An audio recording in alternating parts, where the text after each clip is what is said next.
Most descriptions of the Enneagram 5 fixation highlights introvertedness, intellectualism, and special interests. But the Enneagram isn't about what a person does, it's about why. So why are 5s introverted, intellectual, and prone to special interests? Well, the 5 fixation is a fear response. The world is a big, scary place. A type 6 will manage that fear by looking outward, but a type 5 will manage that fear by looking inward. 5s need to feel personally competent.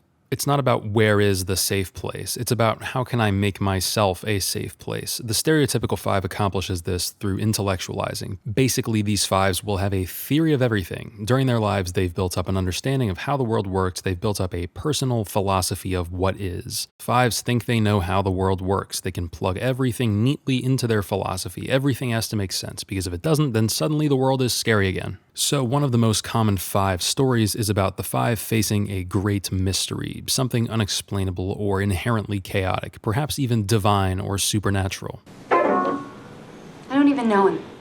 I am having all of these fantasies about some man I have never even met who lives in Seattle. And positive growth for a 5 is accepting that it's okay to not know. It's accepting that this thing is beyond me, such as the revelation of Rust Cole at the end of True Detective. After clinging to his nihilistic philosophy for the entire show, he finally opens his heart to hope. Good old irrational hope. Negative growth, by contrast, can be when a knowledge seeker flies too close to the sun. They have to know. They have to make sense of it all, even if there's no sense to be made. I want to know. I want to know. I need to know why. What did we do wrong?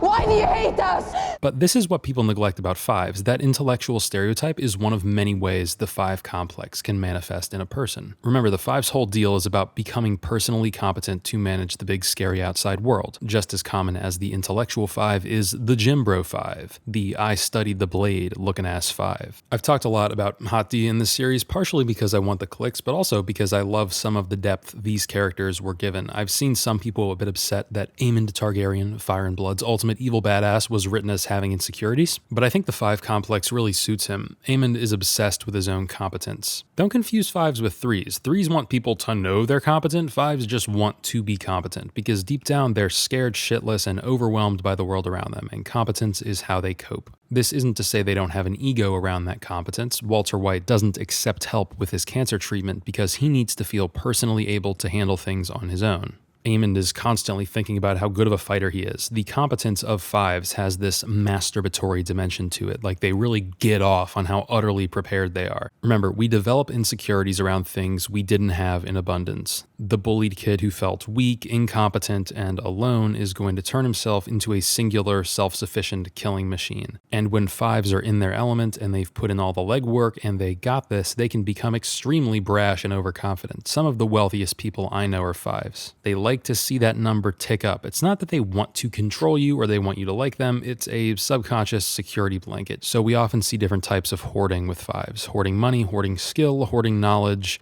Bill from The Last of Us is another common 5 archetype, the Doomsday Prepper 5. You can see his ego when he finally gets to execute his apocalypse plans. He loves it. He loves how competent he is. But Bill's actual arc encapsulates a different side of 5ness, the 5 love story. Deep down, 5s are overwhelmed by the universe, and that tends to include a fear of emotional engulfment. Emotions are chaos. Emotions don't make sense. I'm freaking out. What is this? I need to go back to my basement immediately. So that unexplainable divine that 5s have to reckon with doesn't have to be a literal mystery or something supernatural. It can be love. The 5 love story is about allowing themselves to have that warmth, even though it terrifies them. You can see why 5s like Bill often get paired up with 2s like Frank. 2s are overloving, while 5s are emotionally stingy.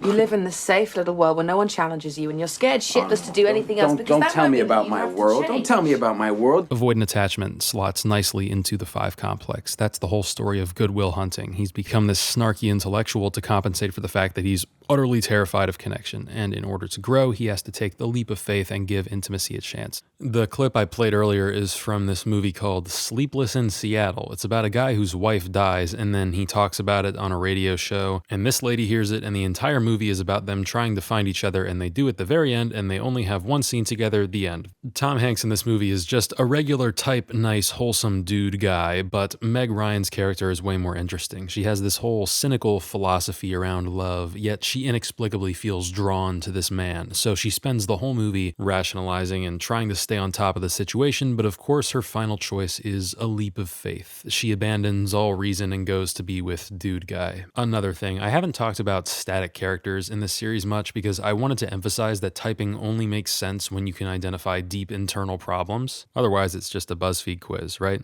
Enneagram is not about identifying a character's vibe, it's about identifying... Oh my God, we know. Okay, Stop saying it. All right, you get it. That said, though, I will make an exception for fives because a lot of the time they're low-key begging to be supporting characters. Fives tend to drift to the fringes of society. They often play the role of the wizard who lives on the edge of town and has all the sacred knowledge. Philip Seymour Hoffman in Almost Famous comes to mind. Just this guy who stays in his lane and organizes the world around his big philosophical opinions. Music.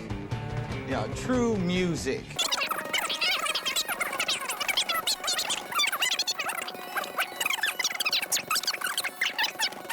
Love disguises sex, and sex disguises love. Philosophy itself is very five-coded. What's the theory of everything? What's the worldview that ties this chaotic mess together? Probably my favorite five story ever is Altered States. It's about a scientist who's on a quest to find the root of all human nature, the great answer to everything that will give him the peace he needs. He destroys his life in the pursuit of this answer. He pushes his mind and body to the brink of annihilation only to realize there is no answer. And what he needed all along was to accept the chaos, which is again placed on the same side of the arc as reuniting with the love of his life. It's been suggested that the five complex is another way of saying autism. People hear this and go, no, stop, we're not doing that because autism spectrum disorder is a recognized clinical phenomenon and the Enneagram isn't. While I do understand this, it's important to remember that official psychological classifications are also made up. They're labels we've applied to better communicate and sort people according to their needs. Like there isn't a box in your brain labeled autism that's either checked or unchecked, it's a broad umbrella pertaining to a cluster of traits and thought patterns. I know fives who are autistic, I also know autistic people who aren't fives, and I know fives who aren't autistic. But when you hear fives are people who come into the world and fundamentally feel afraid of or at odds with it, so they become hyper-competent or knowledgeable in one area to stave off their anxiety and fear of engulfment, often developing a theory of everything that they stubbornly cling to because they need to file everything neatly in their minds to be at peace, it's okay to be like, oh yeah, that sounds pretty autism-coded. Anyways, another five story is that of J. Robert Oppenheimer. Oppenheimer explores what it looks like when a person who lives in their head suddenly realizes, oh shit, this is real. The emotions really creep up on fives. They neglect that emotional side of themselves because it doesn't fit the theory, but all they're doing is repressing it, and eventually it's going to come out. So a lot of times, moments of weakness for fives will be emotional in nature because that side of them is insecure and underdeveloped. They don't know how to handle it. Even when fives do open up, it's usually to one trusted person. I think this is why five love stories work as well as they do. There's a scarcity to their love, so it makes it hit harder. In terms of personality, again, super general, fives tend to be socially awkward. They'll ramble and ramble without much thought as to how they're being perceived. They know the truth, and they are going to tell you, even if that means boring you to death. Of course, it goes without saying that they don't actually have to know the truth by default. You could have a five whose philosophy is absolute dog shit. The point of the five's rigid worldview is that it makes them feel comfortable. A lot of the time, fives can be really unkempt. They tend to neglect their bodies since they spend so much time in their heads. But they might also have some weird sense of style that highlights their esoteric prophet status. The five will just have the worst haircut, or an absolutely bonkers face tat or wardrobe, or a sapphire where their eye used to be, and it's just this immutable part of their identity. But yeah, five stories: competence, truth-seeking, independence, existential dread, leaps of faith. If you saw the 6 video, you know that these are very similar to some of the 6 themes. Indeed, the two blur together sometimes, and I've drawn the line in my own way that some of you might disagree with. A lot of you might be inclined to gatekeep the 5 as only the intellectual types, which is fine, it's all made up anyway, but for me, internal security versus external security seemed like the best way to divvy it up. So yeah, that's 5s. Good vibes.